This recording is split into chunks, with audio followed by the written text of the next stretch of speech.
Well, hi there. Welcome back. It's the Everything Else Extravaganza. I am Tim. I'd like to welcome my co-host, Darren. Hello, Tim. How you doing today, Darren? I'm doing great. Good, good. Then I'd like to thank all of you for checking us out. I hope you had a stellar week, as they say. It is Friday. And today we were going to continue with our Bond talk. This one is going to be number 3, our third. I guess it'll be the top 3. I'm not going to recap what we've... So basically, let me go around this again. I know in my brain it sounded a lot smoother than it does right now. But so we were ranking our favorite Bonds. We've done our 6 through 4, and now we're in the top 3. And we've been pretty agreeable, or we've been muy simpatico, most of it. Yeah. And I figure so we're gonna do one more episode where there's no reason to do 2 and then do 1, because once we've done 2, then you know who 1 is. So, but this is our third, so it's the top 3. I kind of have a feeling for me personally that this is where our choices may differ a little, which is good. We're both individuals, and we're not here to, I'm not a robot. Yeah, Vaughn. Yeah, that's awesome. So, I have a headache.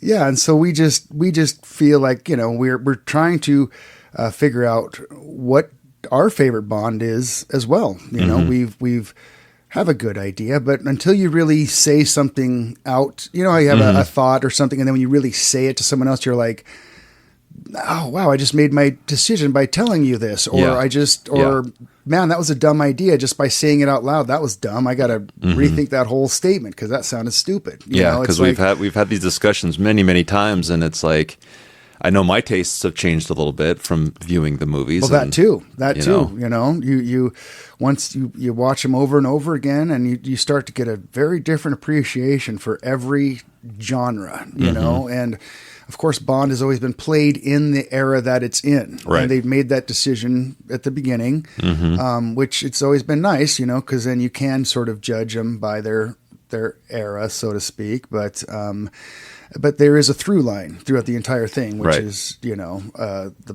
Bond. Yeah. So, yeah. The character. So, so do you want me to go first? Yeah, actually, I was thinking I'll go first because I think I'm going to throw a little curveball at you. Okay.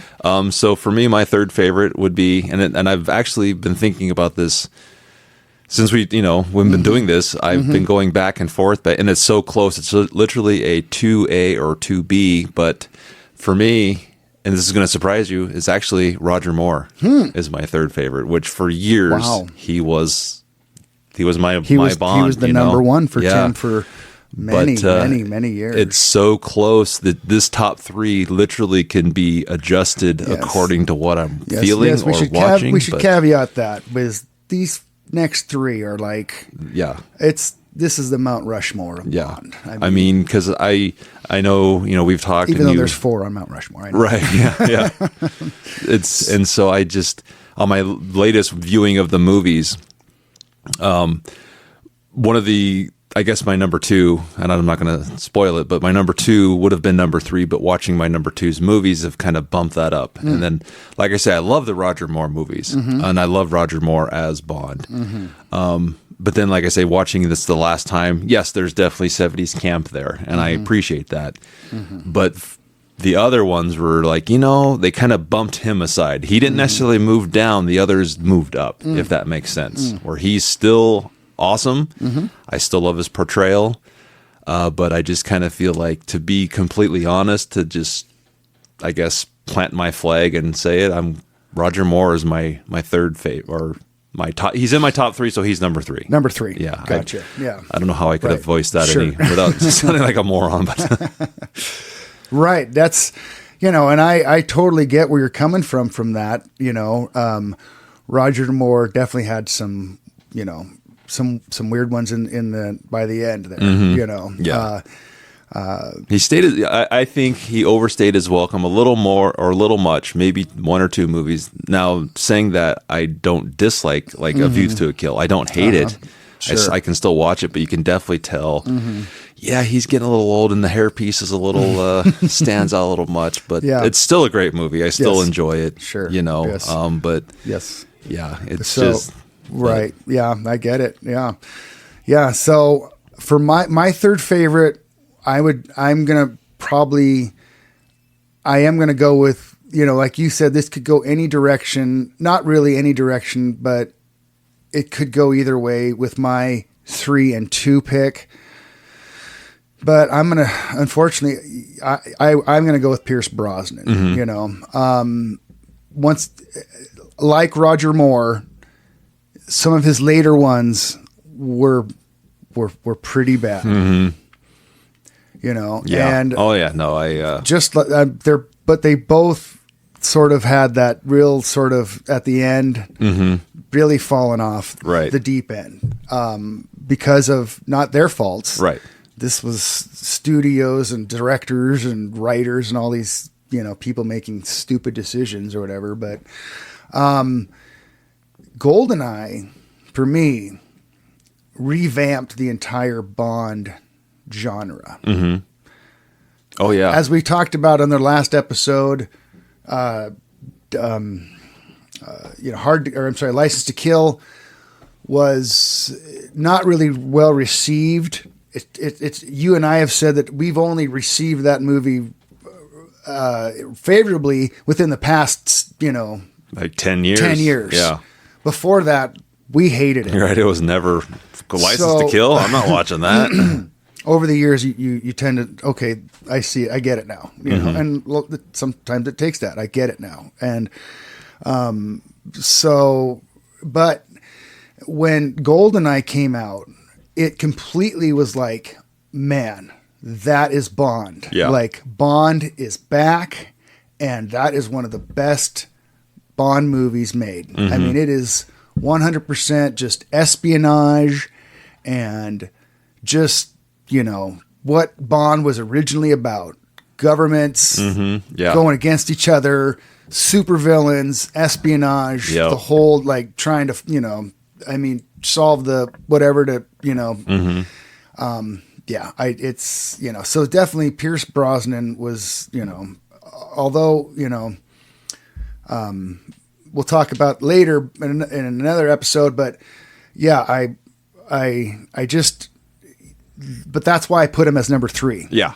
No, it's because he did so amazing. Yeah. Those first, and even the older, like I said, even the ones, parts of those movies are just awesome. Like the beginning of, was it the Tomorrow Never Dies? Where's the one where he gets the guy has the diamonds in his face? Oh yeah, that's the Die Another Day. Yeah, and he's at the beginning where they're chasing him, and he's in North Korea, I think, or whatever. Yeah, on the hovercrafts and stuff. Yeah, and he grabs onto the thing at the very end. It's all dong or whatever, and the thing goes over. I was like, that's classic Bond. Like that's a great, awesome action scene, you know. And so that's why I would put him as number.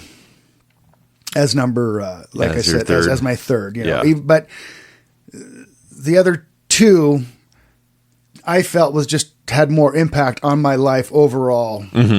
Oh yeah, no. So to me, that's just, but he definitely had that impact as well, you know, for sure. Well, then maybe we should just do the rest of them then, so we can kind of keep our, you know. So I'll give you my next one, and then we could just wrap it up. I guess wrap the series up now because we got some bigger topics we would kind of want to tackle. That's true. We've got some other things to get to. So then my number 2, and then again, I'm probably going to shock you with this. My number 2 is actually Sean Connery. Whoa! See, where's the right there? No, let's see what I got here. There we go. Oh no, man. Oh wait. No wait, that's probably not the one. I thought. Okay. No, we got the woo, like the whole crowd. One of the 80s sitcom, you know, where the, you know, woo, yeah. And so, and I guess, just to kind of, so obviously then mine is Pierce, and since you just had your Pierce, The reason I'm choosing Pierce is because when I watched the last Pierce or my run through those Pierce movies, yes, Die Another Day is atrociously horrible. I feel that, like you said, it's not their fault. Roger Moore is not. It's not his fault. The movies are bad. Pierce Brosnan, it wasn't his fault that the last Die Another Day wasn't bad. I would have loved, and I know we said this about Timothy Dalton, I would have loved to have seen Pierce Brosnan do at least one more because I felt he got the shaft on that movie. GoldenEye, you critiqued it perfectly. It was one of the best Bond movies, I thought. And I will admit, when it came out, I remember I was very skeptical about him being Bond because he was always Remington Steele to me. But he nailed it. Die Another Day, yeah, for whatever it's worth, it's not horrible. I like where they went with the genre. I thought it was pretty cool. Even The World Is Not Enough. When I just watched it this last December, I looked past the whole Dr. Christmas. I thought she was in it more, and I was actually pleasantly surprised that she was hardly in it. Yeah. When it first came out, it was a little ridiculous, and then now you look back on it, you're like, okay, well, but the whole point of Bond was to have the most beautiful woman on the planet. Yeah. And she was one of the most beautiful women on the planet. Yeah. Hands down. Everybody agrees with that. At that time, she sure was. Time. And I think I liked his portrayal of Bond in that movie where it was still a little more straight, but he still was kind of the Roger Moore, you know, had a little bit of the camp to it. But he won me over. And to kind of take a step back, Sean Connery's Bonds, I think I enjoy them more. And maybe it's just me going through a renaissance of watching older movies where I find more enjoyment in them because they're so real. It's just this, and it's kind of the time capsule of the time. Yes.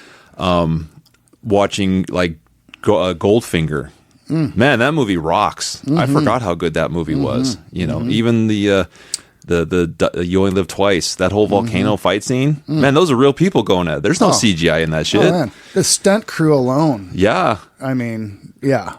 And so that kind of pushed Sean Connery up a little more over Roger Moore.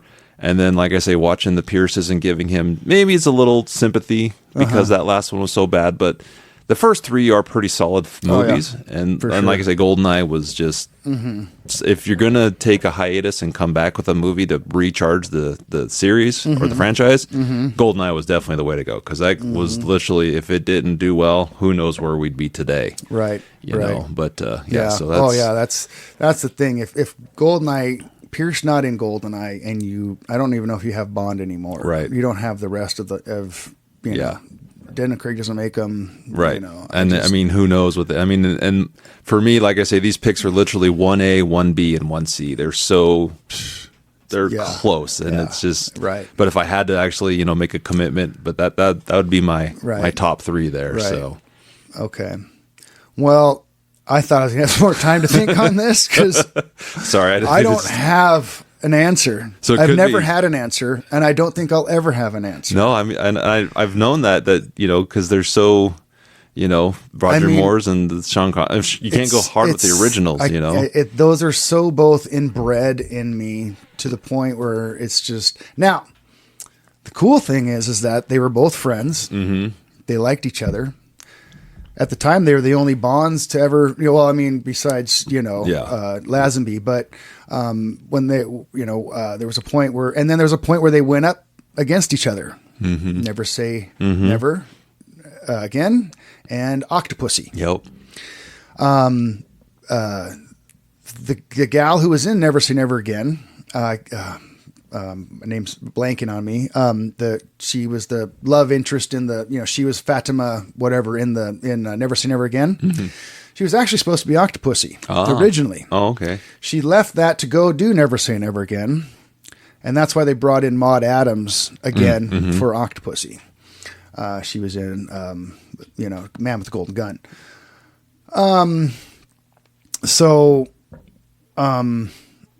Roger Moore was not supposed to play Bond that long. Yeah. Roger Moore didn't want to play Bond that long. He wanted to be done, I think, after The Spy Who Loved Me. Yeah, I think you're right. And they were like, okay, well, you got to come back for Moonraker. They were supposed to make For Your Eyes Only Star Wars comes out, mm-hmm. and they're like, "Well, now we got to make Moonraker. Right? I got to We got ride that craze. We got to make Moonraker now, and we don't." And they were going to, hire what's his name? He's married to Barbara Streisand. It's Josh Brolin. Oh, James Brolin. James Brolin. Yeah. So James Brolin was supposed to be Bond. Oh, that's right. Yeah. They were going to make him Bond. That would have been interesting. Yeah. So, and he was going to be an American Bond. And I could see James Brolin as Bond. I mean, geez, if any American could have played him or the guy from the Heart to Heart. Robert Wagner. Wagner. Yeah. Those two could probably play Bond. Americans, I don't think anybody else probably They could have pulled it off. Right. I mean, he was PW, so. That's what I mean. Yeah, that's why, So, anyways, so he was going to be Bond. It didn't happen. So they forced Roger Moore to come back, and then they forced him to come. I think after Moonraker, he was like, I was done. They were going to give it to Brolin. I think that it didn't work out. However, and then they forced him to come back again, and then they forced him to come back again, and then basically forced him to come back again. And he was in his mid-50s at this point, because him and Sean Connery are pretty close to the same age. And I do believe Ian Fleming wanted Roger Moore to begin with. The original, yeah. Yeah, because he was on that TV show, which... The Saint. Yeah. And I think that was his original choice, but they, whatever reason, didn't go with him. And I can't remember why, but then Broccoli decided that he saw Sean Connery in a movie and was like, all right, well, we'll go with him. So I don't know, man. I mean, I don't know what that answer is. Sean Connery definitely defined the role. Yeah. I mean, he created it. I mean, that original scene in Dr. No, where in that first scene where they're playing cards and he's like, Bond, James Bond. I mean, just that alone defied the entire genre of the whole series. Yeah, that's basically what everyone else, Everyone else is pretending to be that's Sean the Connery, line basically. So I don't know. I don't know what the. No, I totally understand. I didn't think you would. I would have been surprised, honestly, if you did have because I know a true answer, right? Because not just we've had this conversation so mmany times that it's like they're really, it's I mean, I can respect that. There's nothing wrong with that, and it's funny that because I have the Roger Moore autobiography and I read it. It's funny because, like as you said, they kept bringing him back. Well, every time they brought him back at the end of those movies, they threatened to fire him because they didn't expect the movie to do well. Yeah, and he was like, by the end, I was just doing whatever I could just to get out of it, and so that's why he was kind of goofy in View to a Kill, because he knew, he goes, one way or the other, I'm not coming back. I'm not going to be doing this when I'm 60. And so. But people loved him as Bond, so we just flocked to because Roger Moore is such a charming. It's like Maude Adams said, because in Man with the Golden Gun, they had him kind of pretending to be Sean Connery. They tried to have him be more like Sean Connery because they had him slapping her around, and when he's like slaps her around and throws her on the bed and stuff like that. Well, that was more of a Sean Connery. Roger Moore didn't like that at all. He didn't like that sort of that. Portraying Bond like that. And Maude Adams said, Roger Moore didn't need to do that. He could literally just charm a woman out of her panties, is what she said. So it's just it's just, so anyways, he's just a great guy. Yeah, no, I love his movies, and they're both great. So I would say, to watch a lesser known Sean Connery movie, that's great. A Bridge Too Far would be one of them, and then another one called with Michael Caine. Him and Michael Caine. It's They Will Be Kings or something like that. Okay, it's about it's kind of set in the turn of the century. Oh, okay. They're sort of some adventure. It's almost like an Indiana Jones type adventure type movie. Yeah. Nice. So anyways, and then of course Roger Moore, I would go with this movie called Shout at the Devil with him and Lee Marvin. And Lee Marvin actually has a ton of, he thought Roger Moore was sort of a wuss when he said by the end of the the movie, he said Roger Moore's one of the toughest men he's ever met. Nice. So, and Roger Moore doesn't seem very tough. Yeah. But I guess Lee Marvin, who's Just won him probably over, the huh? toughest guys on the planet, Yeah. was a real Marine, WW2, all that, So, anyways, and then another one would be, it's with him and Richard Harrison, and they're sort of I'm blanking on the name of it, but anyway, it's they're mercenaries, and they have to go to save some. They're like hired to go save someone in Africa and get them out of Oh, right on. jail, Like and stuff guerrilla yeah, warfare it's- type yeah, stuff. yeah, and it's got Richard, like I said, anyways, it's a great movie, but so look them up yourselves. If you got the time, just look up Roger Moore movies. We can only give you so much information. I'm flying with the seat in my pants here. Producer's taking the day off today, so we can't. So anyway, that those would be a couple of sort of lesser known those Yeah. guys movies that I would check out that they didn't play Bond in, that they're actually really Yeah, good. no, they're yeah, definitely. They just because they were Bond, it doesn't mean they haven't done good other stuff. So Well, and obviously Sean Connery went on to do. yeah, I mean, he just had a career after that. Untouchables, Yeah, and Red October, and Yep. I mean, just did amazing movies after that. So now, of course, we should really. Speaking of Sean Connery, we should talk about, of course, the movie and the theory of James Bond and The Rock, which is the movie The Rock is Sean Connery is actually James Bond. I love Okay. that theory. Yeah, I could buy it. And they're trying to push that theory too they in the now? movie. Have you ever seen that? I don't know. Oh, it's been a while. Yeah, I never really. In the movie, it seems like that's what they're trying to push, Yeah. and then so and I mean, I could see it. That's one of my wife's favorite movies. Yeah. And so Yeah. I've seen it many times. I've even been there. Oh, you have. That's right. I forgot. I've been there a couple times. Yeah, that's right. I forgot. Yeah, and So I Married an Axe Murderer. Yeah, yeah. My name is Vicky. But no, I could definitely see that being an old man James Bond, and then Yeah, that's a great prisoner theory. of And I war. love it. So, I Yeah. maybe when I watch it again, I'll keep that in the back of my mind and see if it can bring a little more enjoyment. Yeah. Back when Nicolas Cage ruled the world. So unfortunately, anticlimactic. Right. I don't know what I would do. I mean, obviously they're just movies and whatever. But I guess, like you said, back in the day when I was younger, because I did grow up with Roger Moore as James Bond. Yeah. I would probably have to just give the edge to Roger Moore. Right. Yeah. To me. Even though, like I said, Sean Connery did the sort of, No, for sure. create the, Yeah. So yours and my number two are the same, Yeah, Sean Connery. Yeah. and we've just flip flopped Flipped one and three. Yeah. Which, So- again, had we had this discussion maybe a year ago, yeah, it would have been Pierce, Sean. And like I said, same thing. I grew up with Roger Moore. The movies were always fun. And, but just something about this last old- rewatch. I think when I rewatched them, I tried to see them differently, maybe go in more like, okay, well, I know what's going to happen, but just absorb it. And like I say, I never, All right. Well, then, real quickly, just give me one of each of the guys.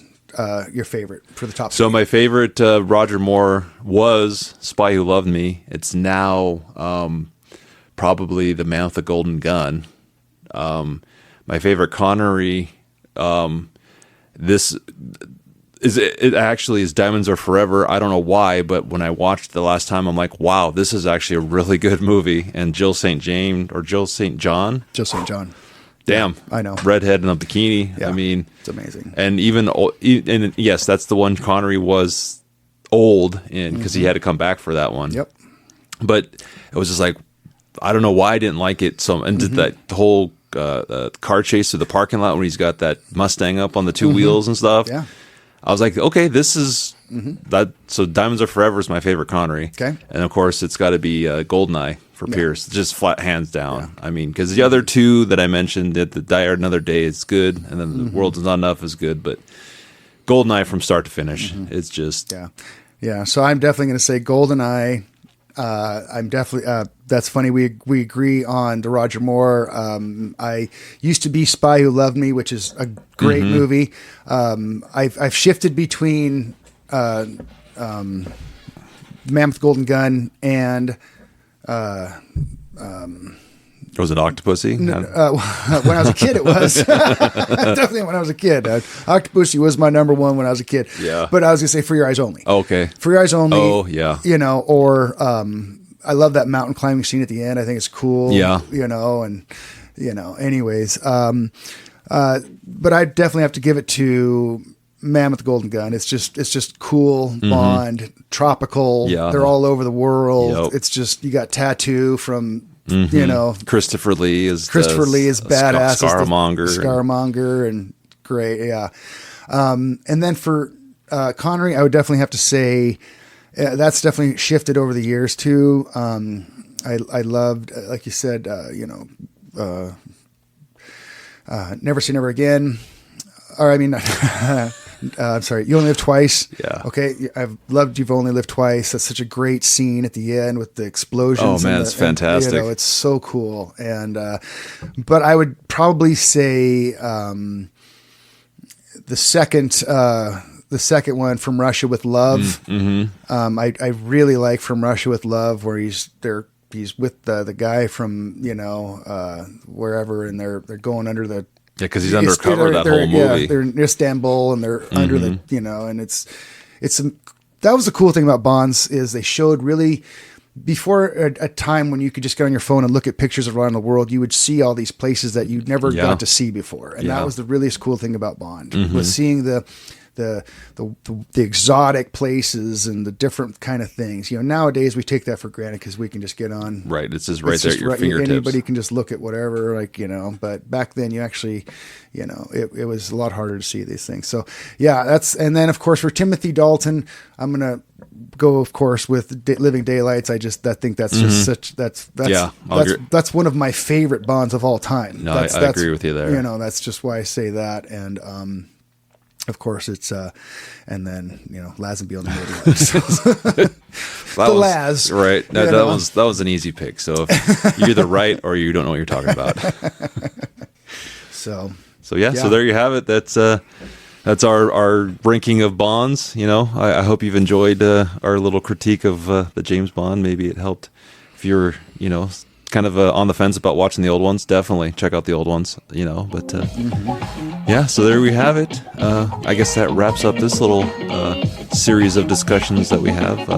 Again, I want to thank you all for spending some time with us. And, as always, you can email us at arnolderstallone@gmail.com and check us out on the internet. So anything you'd like to add there, Darren? No, just like and subscribe and just let us know how we're doing. And if you have any other topics or suggestions that you'd like us to break down, let us know. So until then, we'll see you next week.